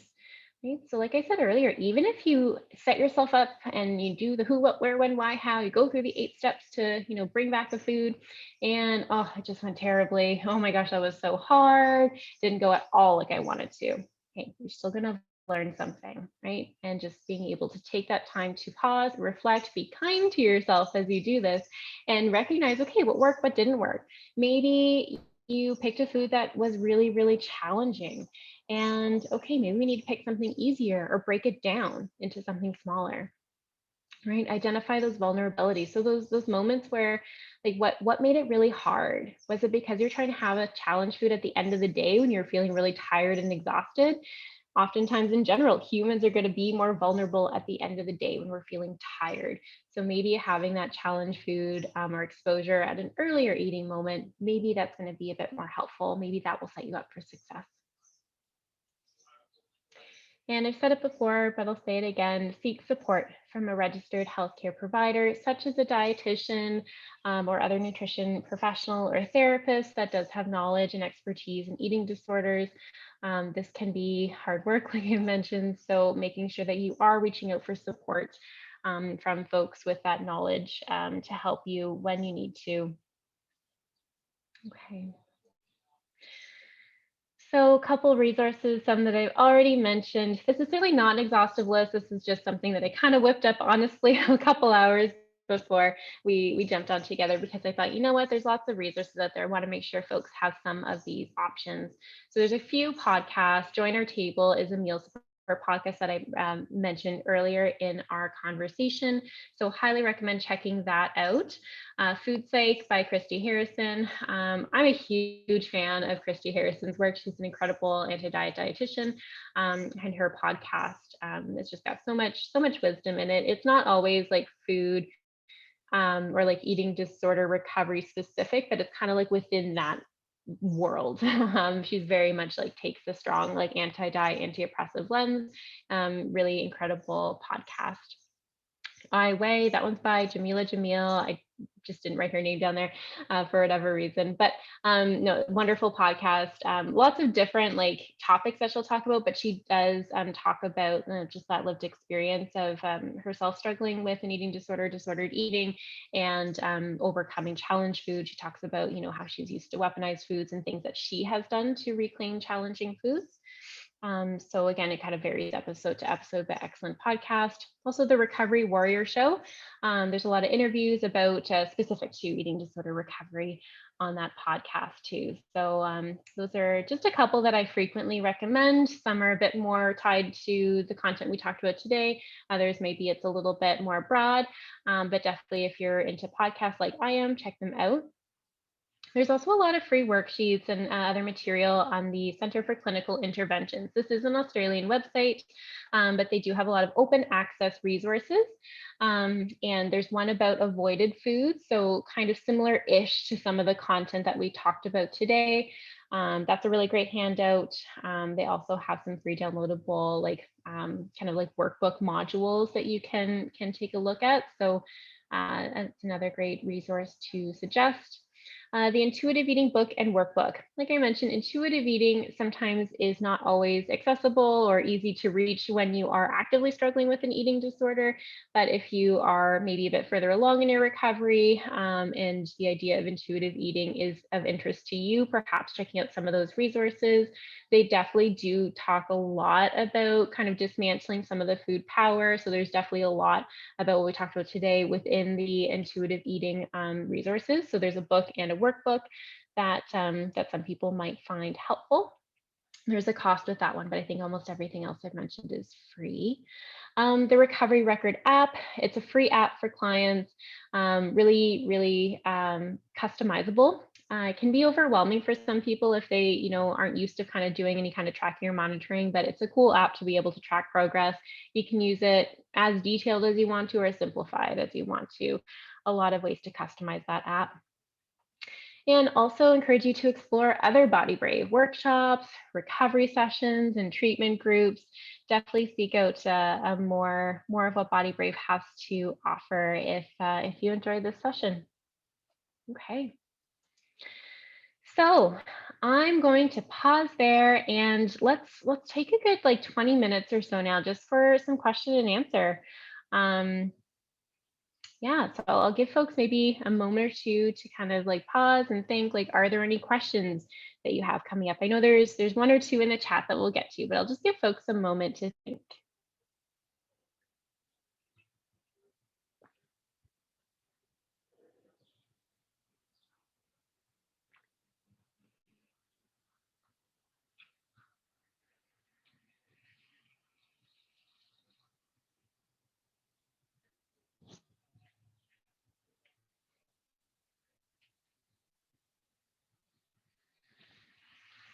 All right, question about, is there a way resources to be put in a document that's emailed us, including the URL links? Yeah, I didn't have time in full transparency to do the URL links. Normally I am that person that will embed links into things. But yeah, if I'm able to, I'll try.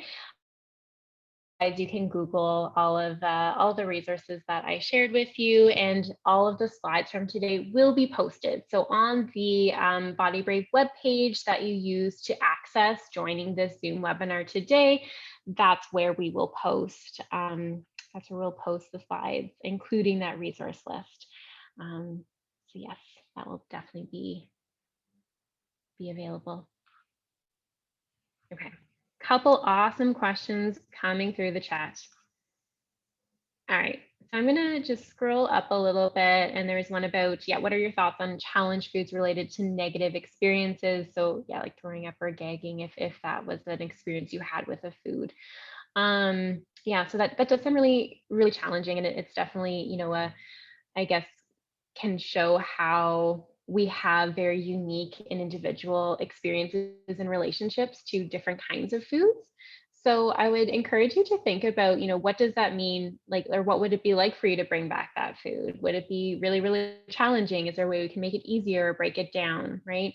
Think about that, if it feels safe and appropriate for you to reflect on that negative experience, are there other things that you could adjust, other variables that you could tweak to make it a more positive experience? So instead of having, if the negative experience was had, say, with a full donut, maybe having a mini donut or a Timbit or a bite of a donut, would that make it a little bit easier as a stepping stone?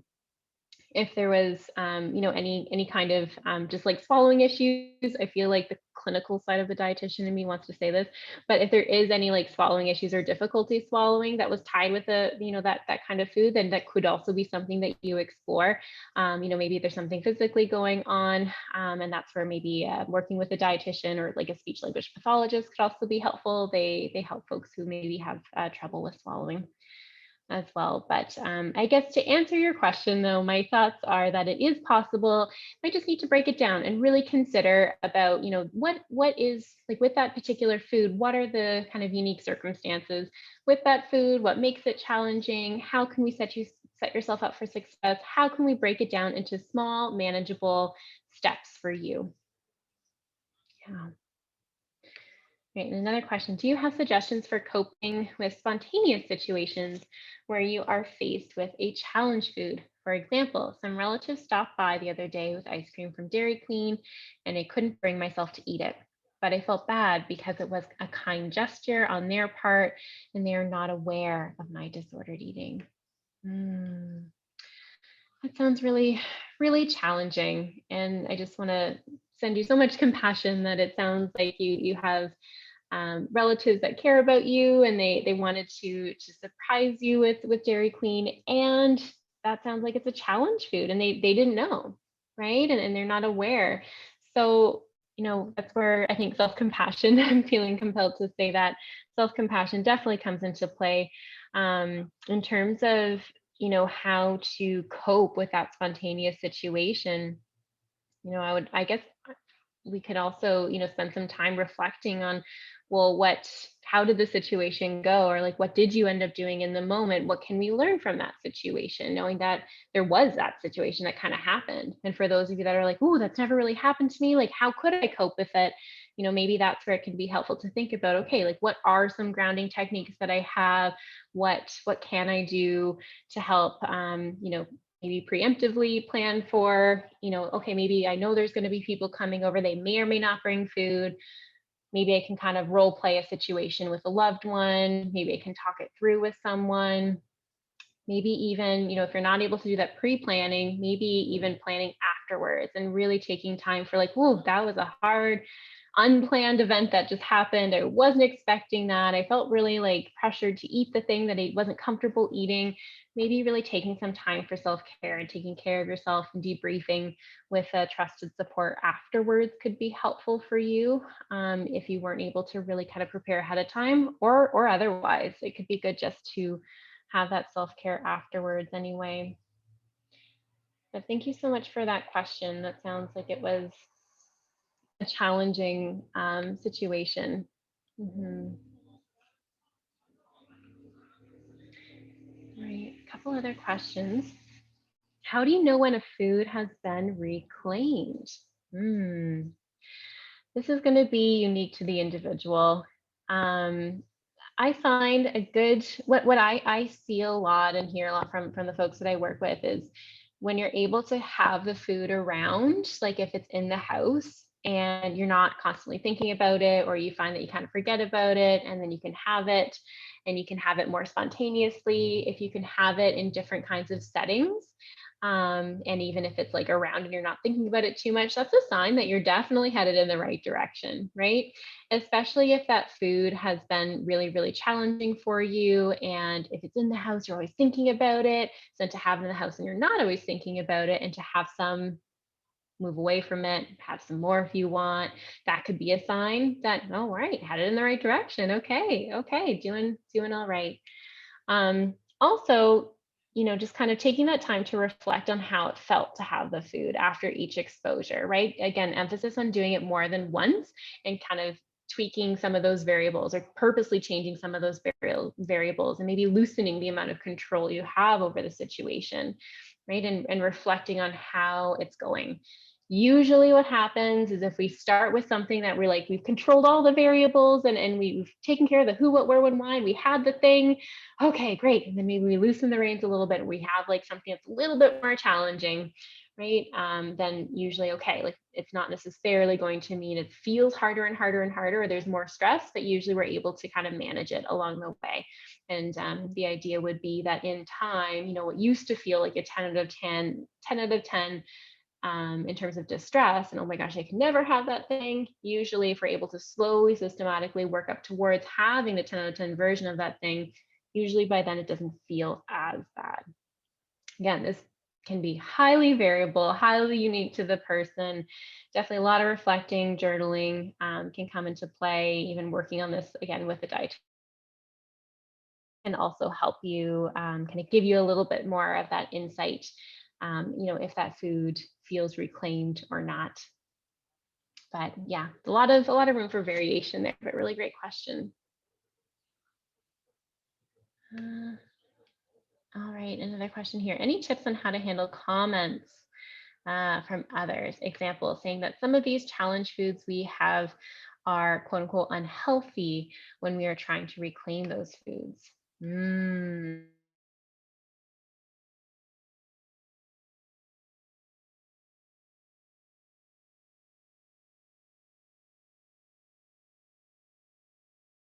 alone with that. And I mean, I've got some suggestions, but it's certainly not. Oh, I just got to notice my internet is unstable. Erin, let me know if I disappear. Um, but yeah, I guess tips of what to say to others. I like to I guess encourage folks to best they can advocate for themselves and be like, actually, this is healthy for me, right? If someone's like, oh, that's really unhealthy, like, oh, it's healthy for me in my eating pattern, thank you. Or you can always throw the dietitian card out there and be like, what, I'm actually working with the dietitian, and we've agreed on what's healthy for me, thank you. I could also try, adjusting or kind of shifting that conversation. Could also talk about boundary setting, right? And maybe think about how might you set that boundary if it's someone that is frequently making comments about your food. And this can be a whole other session about boundary setting. And I know it's not easy. And it can be really, really helpful and important for your recovery, especially if you're feeling that there's certain people maybe that are frequently making comments about, that the health level of your food. Um, yeah, no, that's definitely a tough one. Erin, I'm also just gonna like throw it back to you because I know you've been asked this question before too, and if you felt the need to jump in, feel free. Yeah, I think like I always love yeah, when you say like use the dietitian card, and just saying like, yep, like either I'm working with someone or like this is healthy for me or those kinds of things. Just um finding a way to both acknowledge them, what they're saying is probably coming from a place of concern, even if it's very, very incorrect concern. And so you still want to kind of acknowledge what they say, but also put an end to that conversation, right? Kind of make it clear that that's not a path we're going down in terms of conversation. And so I think saying things like, nope, actually, like this is healthy for me, um, or things like that, I think is one of the most useful tools. Awesome. Thanks, Erin. Another great question here. Do you have any suggestions on how to reclaim foods if your partner or family or people you regularly eat with can't eat that food for a medical reason? For example, dairy is one of my challenge foods, and my husband is lactose intolerant, which makes it easier for me or gives me an excuse to avoid this food. Really great question. And I guess my suggestion would be, recognize that everyone does have their own unique way of eating for well-being for them, and it sounds like your husband can't eat dairy, but for you, you do. So being able to recognize that, okay, there are those differences. Could there be a lactose free version of the thing? Maybe it's ice cream. I'll use that for an example. Maybe he could have like a dairy-free ice cream, and you have a regular version of ice cream, right? Sometimes it's kind of a little bit of a compromise. It might not be the exact same thing. I know that I gave the example of, the partner and the person both have the orange popsicle, but maybe it's just a popsicle. Maybe it's just a like kind of dairy type thing, and maybe his is the alternative, and you have the regular kind. Just as an example. And it could also mean another suggestion could be, making a plan with someone that does eat dairy, to be like, hey, like I really want to have like this thing, right? I mean, maybe they know about what your struggles with are with food, maybe they don't, but maybe reaching out to someone that you know that does eat dairy, and kind of making a plan to, hey, let's go get ice cream together. This is something that I want to do, and my husband doesn't eat dairy, or it's hard for him to find, those alternatives. So let's go have it together. Could be another option. Awesome. And there's a question in the Q&A box. Erin, do you want to read that out? Yeah, absolutely. So it goes, I'm not sure if this is an overly personal or specific question, but here goes. I have been able to reclaim most challenging foods by eating them at the same time as a bite of spinach or lettuce. This makes me feel like I'm eating vegetables to negate the food, and also makes me feel like by dulling the taste, I'll be less likely to binge. This has been so helpful in integrating almost all foods into my diet, but I find it almost impossible to have even one bite of these foods without the spinach or lettuce. Is there something I could do to get over this hurdle? Even just taking one bite of these foods without the spinach usually sends me into a panic. Mm-hmm. First of all, great job on being able to make it so far with already doing so much work to reclaim foods and being able to bring back foods. And hey, I even threw it out there as a strategy, right? To eat a challenge food with something that feels safe. It sounds like you're kind of in this next phase where you're kind of associating now a challenge food will have to have the safe thing. And specifically for you, it has to be the spinach or lettuce. And so kind of like trying to separate that is kind of your next phase or next thing to work on.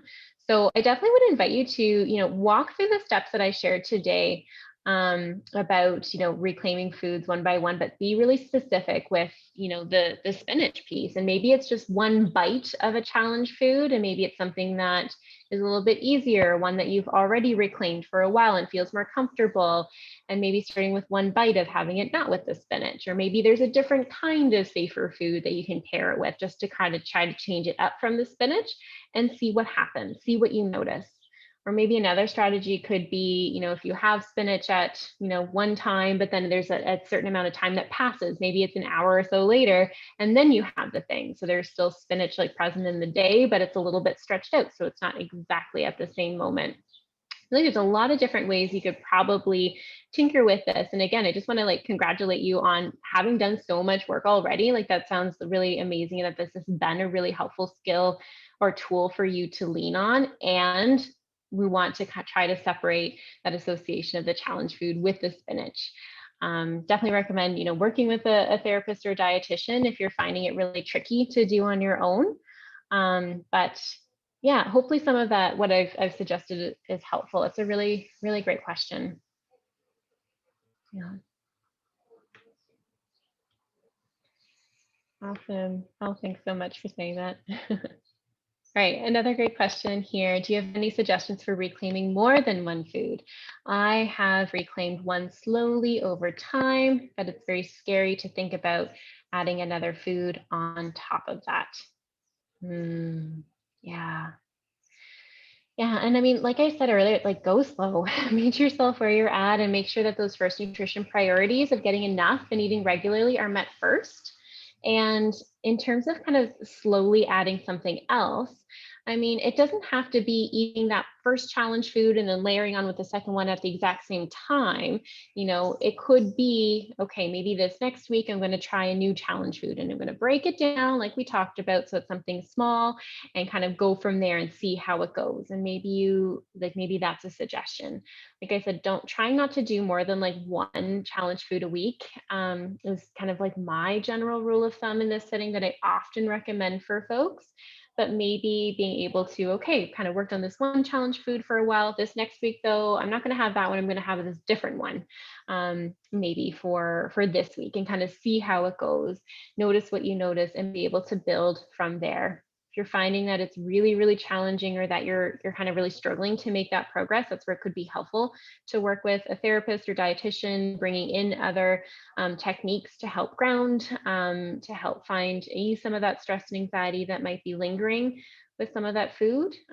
Again, there's no set timeline on what this process looks like, so take your time It sounds like you've already done a lot of work with one particular food, but kind of adding on another food sounds like it's daunting for you. So remember that self-compassion, break it down, be kind to yourself, and reach out for help.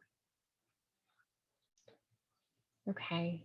Really great questions, everyone. We just have a few minutes left. So if there's any other questions, feel free to type them in the chat. Otherwise, we might just start to wrap things up.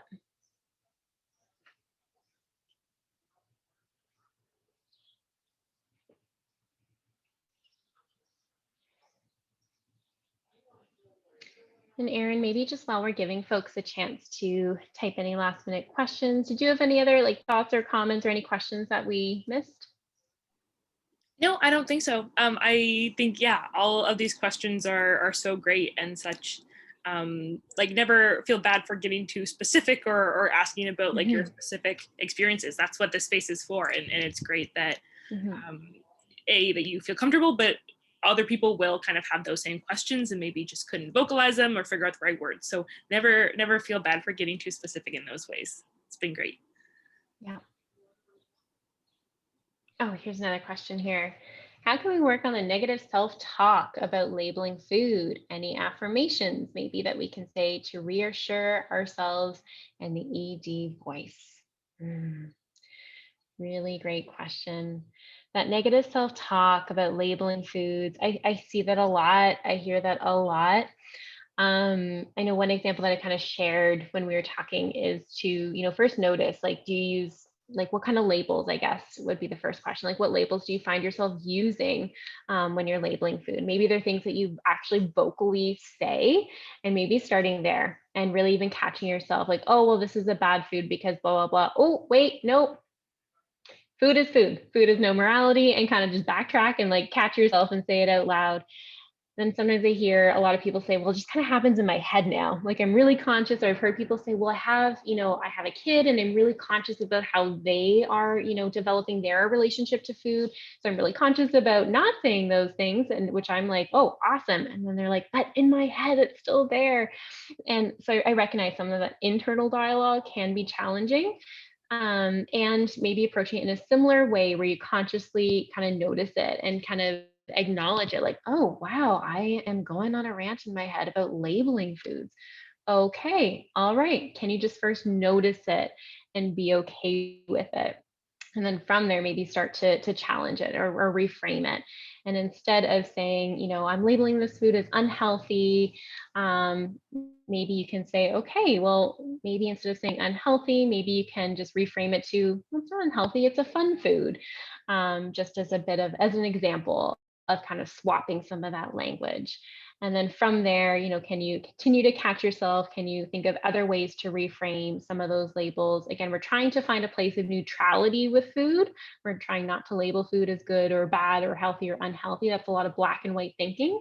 So trying to catch that, notice that, catch that, and then be able to slowly try to challenge it, and swap in different language. Or maybe that's where an affirmation, like you mentioned in your question, that's where an affirmation can be really helpful. Like, all food has nutrients, or food has no morality. There are no good or bad foods, or I deserve to eat all foods and nourish my body with a wide variety of foods. Or I am more than the food I eat. And these are just some examples of an affirmation that can be helpful. And maybe there's a different affirmation that rings true for you. For anyone that's new for affirmations, maybe just Googling some things. Maybe there's a phrase out there that's been said before. You can also check out our Instagram account, Body Brave, at Body Brave Canada. Is that still what our Instagram handle is? Um, Yeah. yep, awesome. But check that out, because there are definitely a lot of great little like sound bites and like phrases that I know lots of folks have used as their own little like nutrition mantra or phrase or affirmation. Awesome. Thanks for posting that, Erin. So that's our Instagram account, Body Brave Canada, for anyone to check it out. Great. All right, another question. We'll kind of we'll just do this last question, and then we'll have to wrap things up for time. But really good question here. Do you have any suggestions for people that experience poverty or do not have easy access to food? Food banks are limiting and small, with limits of how often you use it. Yeah. Yeah, I do want to acknowledge that, yeah, having access to food, can make it challenging. Like I know a lot of the content today we kind of talked about, having access or making that assumption that there's access to food when in reality I know that isn't everyone's reality. And sometimes it is hard to acquire the food that we're working on or to get enough food regularly if you're struggling with limited finances or experiencing poverty. So yeah, food banks absolutely are limiting. I know that's often not a really sustainable solution for a lot of folks. It can be, sometimes a quick fix, but again, it can vary with how much you're able to access it. I would encourage folks to be able to, source out what are some other options. This is where, maybe working with a community dietitian or helpful too, to come up with some creative solutions or offer resources in your area perhaps, to help with that food access. I know that, yeah, that can definitely be a barrier for many individuals when we're working on healing your relationship to food, right? If that access piece isn't always there. Erin, I'm wondering if you have any suggestions here too with this question. Yeah, absolutely. I mean, food insecurity and things like food deserts and those things are so have such a big impact on recovery and what people are able to do and think about and consider. And so, one thing that I've kind of seen talked about in these spaces is just not. There's kind of a very specific idea of what recovery looks like, and sometimes it gets painted as like the cupcakes and the ice creams and the like pretty salads and that kind of stuff, and just acknowledging that that is not what recovery is for everyone, and that might not be what your recovery looks like and what reclaiming fear foods or challenge foods looks like for you right now, and that doesn't change the fact, and that doesn't give you access to food, but just kind of within that self-compassion piece, of just being like, nope, like this is my recovery does not have to look like that, or it does not have to look Mhm. that specific way. It looks like this, and kind of reclaiming that for yourself. Yeah, absolutely. Well said. Thanks, Erin. Okay, so I know it's just about 1 minute to 5. I know there's another question that came in, but we are out of time. But thank you so much, everyone, for showing up today for yourself and holding space for others. I am going to post in the chat a survey. So this is an anonymous survey, just about the Body Brave workshop. So if you have any feedback, we really do take all feedback seriously and use it on a continual basis to improve our offerings, whether it's a workshop, a treatment group, recovery session. So really would appreciate it if you're able to take a moment to fill out that survey. Also, just recognizing that this was a free workshop and we want to continue to offer things for free as low barriers possible at Body Brave. That being said, if it's within your means to donate, pay what you can if you can. And that can be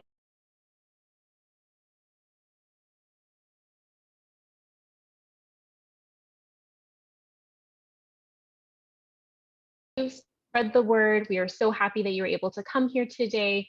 If you're able to fill out that survey, it should just take about 2 or 3 minutes and would be greatly appreciated. Thanks so much, Karen, for popping the donate link there too.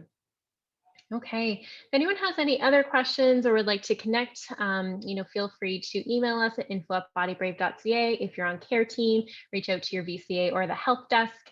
And yeah, thank you again so much, everyone, for showing up, for being here. This was a really great workshop with you all. Lots of awesome questions. I hope we were able to answer some of your questions about reclaiming challenge foods.